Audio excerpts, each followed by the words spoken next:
Hi, BC family. Welcome to your midweek devotion.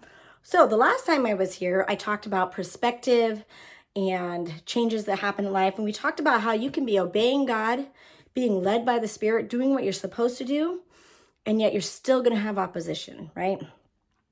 You know that you heard from God, but things aren't working out the way that you want them to. And that's what I want to talk to you about today. Talking to you about today is holding on to the promises of God, not how you think it's supposed to happen, right? So, I talked a little bit about Isaac, and today we're going to keep watching Isaac as our example. We're going to see how he keeps enduring, keeps the perspective, and keeps moving forward despite. In this world, you get a lot of that's not fair and how come that's happening and this is my right. And what you hear a lot of times in those sentences is offense. You can tell that the seed of offense has been planted because when you plant anything, it produces stuff. And the seed of offense can take root and grow and produce in people the fruit of bitterness, depression, anger, discouragement, even anxiety, right? So in Genesis 26, we were reading about Isaac, and he obeyed God and had all this favor. And then the Philistines were like, yeah, we're going to kick you out because we don't like that you're having all this good stuff happen to you. And you can think with Isaac, well, how's that fair? He stayed and obeyed. He had a promise from God, but he still had to walk away.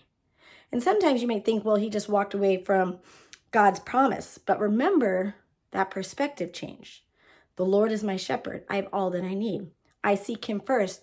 He directs my steps. Isaac knew this was just a hard moment, but he's going to keep his eyes on the promise, not in what he thought would be the fulfilling of that promise. So in 1 Corinthians 9:26, it says, so I run with purpose in every step. I am not just shadowboxing. I love that verse because shadowboxing means you're fighting against an imaginary opponent. And this verse is saying, no, we fight a good fight of faith. We are not just shadowboxing. We are coming up against opposition, arguments, all of the hard, but we're still going to run our race with purpose. And that is what Isaac is doing. So we have Isaac who got kicked out of this place. He's down here now in a valley. And he sees all these wells that Abraham, his father, had dug. But the Philistines have filled it with dirt and rocks. And Isaac says, okay, we're going to dig this well again and make it work. So instead of choosing bitter, he said, okay, God, you direct my steps. And he chose better. That's a key phrase I want you to think about this week. So he's going to make every moment and every step count. Now, Isaac gets this well working again. That's a lot of work. If you think about how deep a well is, filled with dirt and rocks, it's not like he did this in an hour. It took time. But let's see what happens in Genesis 26:20. But the shepherds from Gerar came and claimed this spring. They said, this is our water, they said, and they argued over it with Isaac's herdsmen. So Isaac just dug up this well, got it to work again, and the locals came out and said, oh, you got that to work? It's ours. It's not yours. You can't have it, right? And they began this argument. So do you think Isaac argued back? No. He told them, don't engage. Let's just walk away. Why? Why not fight them on it? He dug it. He's justified in fighting for this well. You almost feel this like, fight for it, Isaac, like you just did all this work. But instead, he walked away knowing God directs my steps. And Isaac named the well Esek, which means argument. I love how Isaac names these wells because he's showing us just now how to overcome an argument. You walk away. He walked away from taking offense. Now, there are times when you do need to stand your ground, but a lot of times you have to be the bigger person and let someone else be right, even though you know they're wrong, right? You have to release that. Cast that care on him, not taking the stress or care of the situation. I like what Joel Osteen said one time. It really resonated with me. He said, sow it as seed. Sow the situation as a seed, not moving on an offense, but as seed sown, knowing God is your vindicator. He will make it up to you, right? We're supposed to hold on to those dreams that God put in us. Yes? Isaac had to hold on to that promise God gave him. And we have to do that. But here's what happens a lot of time when people get offended, try to say they're justified. Here's the catch. Sometimes they're holding on to the way they think it's supposed to happen rather than the dream itself. So I want you to let that sink in for a moment. If you're in a situation where you feel you need to stand your ground, here's the question I want you to ask yourself. Is it because it's the promise that God promised you, or is it the way you think it can happen? It's tricky right there. It's a fine line, right? Because God can still come through for Isaac, even though it's not happening the way he thought it should.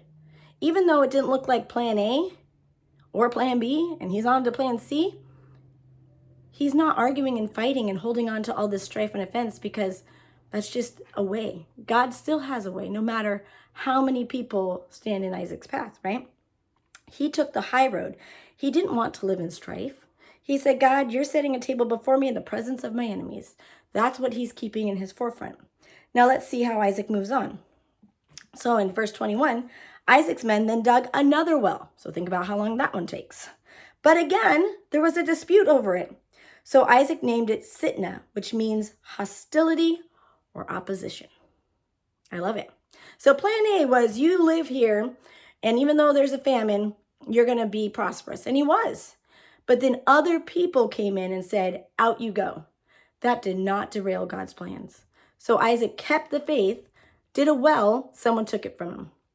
He knew that's not going to derail God's plans. Dug another well, someone took it from him. Let's see how Isaac reacts.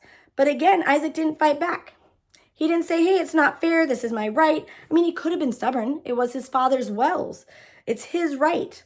But then what would happen if he did that? If he fought for that well, now imagine what his life is going to be like. He's going to be living in stress and tension, constantly ready for battle with these shepherds.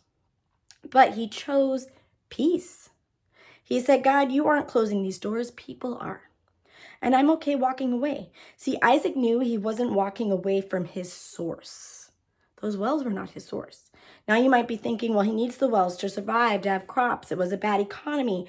But see, Isaac knew the well was not his source. God was his source. So he can say, I can walk away from this because God's going to bring me to the right place. Was it hard to walk away? I'm sure it was. I mean, we're talking about weeks upon weeks of physical labor and him still not seeing what he knows was promised to him. But he's always choosing peace and better over bitter and strife and offense. That's the key takeaway. So remember, and like I just said, it sounds easy. Oh, Isaac just walked away. But think about how much time and toil and sacrifice it takes to dig out these wells and get them working again. It's not easy for him to say, okay, I'm going to walk away from the argument. I'm going to walk away from the opposition. But he still made the choice to do it. It may be a hard situation for you to walk away from, but you have the choice of choosing peace and better over offense and bitter, right? He was taking the high road. So verse 22, abandoning that one, Isaac moved on and dug another well. This time, there was no dispute over it. So Isaac named the place Rehoboth, which means open space. For he said, at last the Lord has created enough space for us to prosper in this land, where the Lord appeared to him on the night of his arrival. I am the God of your father Abraham. Do not be afraid, for I am with you and will bless you. I will multiply your descendants, and they will become a great nation. I will do this because of my promise to Abraham, my servant. Then Isaac built an altar there and worshiped the Lord. He set up a camp at this place, and his servants dug yet another well. See, he walked away from disappointment after disappointment, but with the attitude and perspective of, God, you have better, so I won't be bitter. There's a difference of walking away but being bitter and offended, or walking away in complete joy and peace, right? And that's what he did. God, you're my shepherd. I have all that I need. And now God enlarged his place, right? He brought him to better. But think about the journey he had to take to get there. He started with people forcing him out of the place God called him to. Then he dealt with disappointment. Then he dealt with opposition. But he never once lost sight of the promise God gave him. He kept his eyes on that promise, knowing victory was coming. This week, let's be like Isaac. When roadblocks come up, don't let bitter, offense, strife, stress take root. Instead, keep your eyes up and at the promises of God. Don't let bitter take root. Fill yourself with better and move forward knowing I run with purpose in every step. God is my shepherd and I have all that I need. Victory is mine. I want to end with the verse 1 Corinthians 9:26 and add verse 27 to it. Therefore, I do not run uncertainly, without aim. I do not box like one beating the air and striking without an adversary. Here's how you do it. But like a boxer, I buffet my body. I handle it roughly and discipline it by hardships and subdue it, for fear that after proclaiming to others the gospel and things pertaining to it, I myself should become unfit, not stand the test as a counterfeit. I feel like this verse is saying, I don't just talk the talk, I walk the walk. I face opponents, but my walk has hardships, but I win every time, even if that means walking away from what should be mine, right? Because I don't run with uncertainty.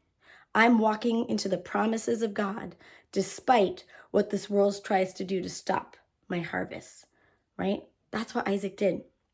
He said, oh, I'm having hardship after hardship, but he knew I'm going to win every time. Every time. He knew that God was going to come through.